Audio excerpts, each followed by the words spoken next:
European policymakers agreed on Thursday to complete a banking union with an agency to shut failing Eurozone banks, but there will be no joint backstop for a fund to pay the cost of closures. The breakthrough ends an impasse with the European Parliament, which persuaded Eurozone countries to strengthen the scheme. It completes the second pillar of the banking union, starting at the end of the year when the European Central Bank takes over as watchdog. European Council President Herman Van Rompuy called breaking the deadlock on the final pillar of the banking union a crucial step. I therefore welcome the agreement reached this morning between the European Parliament and the Council on the single resolution mechanism.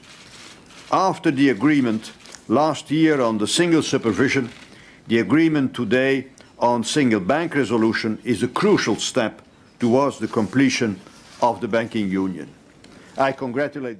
The accord means that the ECB has the means to shut banks it decides are too weak to survive, reinforcing its role as supervisor as it prepares to run health checks on the still fragile sector.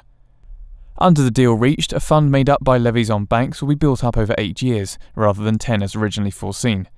40% of the fund will be shared among countries from the start and 60% after 2 years.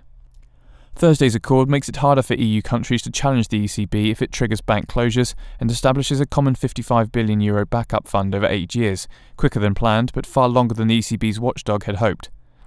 The 18 Eurozone countries do not intend to cover jointly the cost of dealing with individual bank failures, a central tenet of the original plan for banking union.